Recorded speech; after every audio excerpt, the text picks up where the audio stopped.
Salut à tous, aujourd'hui on se retrouve pour une nouvelle vidéo. Et oui, j'ai encore changé de Chara Design, mais bon, c'est pas grave. Ah oui, et si vous vous demandez où sont passées les vidéos Creepypasta, ne vous inquiétez pas, elles arrivent très bientôt. J'en prépare d'ailleurs une. Mais aujourd'hui, et c'est pas facile, je vais essayer de vous présenter Pokémon Rouge en 3 minutes. C'est parti. Pokémon Rouge est sorti en 1996 au Japon et en 1999 en Europe.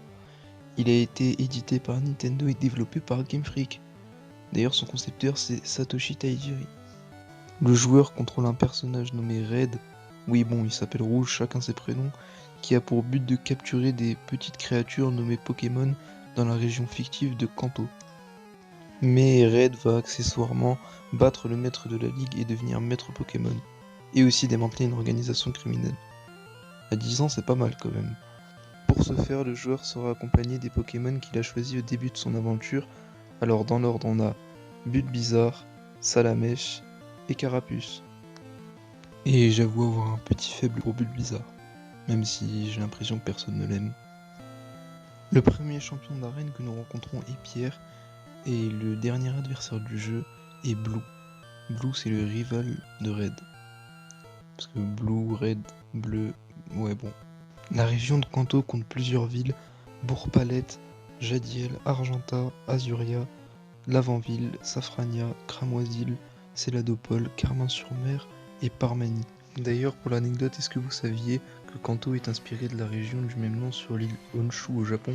Bon, assez parlé de Kanto maintenant, on va parler des méchants principaux de Pokémon Rouge, aka la Team Rocket, dirigée par Giovanni, qui a pour but d'être le maître Pokémon et d'avoir tous les Pokémon. Il est souvent accompagné d'un Persian qui est l'évolution de Miaous, ou encore un Nidoking.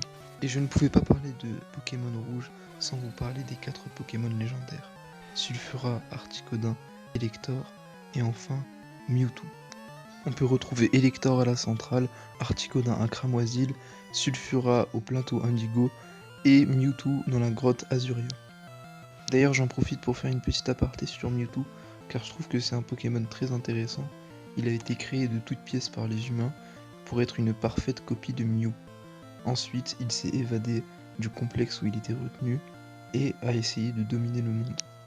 Et voilà, c'est déjà la fin de cette vidéo. Je crois que je suis dans les temps, sinon bon, c'est pas très grave. En tout cas, n'hésitez pas à vous abonner, à liker la vidéo si elle vous a plu. Merci en tout cas à vous de l'avoir suivi. J'espère que vous aimez un peu ces formats où je vous parle de choses qui font pas spécialement peur. En tout cas, si oui, dites-le moi dans les commentaires et conseillez-moi sur d'autres sujets. Et moi, je vous dis à la prochaine dans de nouvelles vidéos.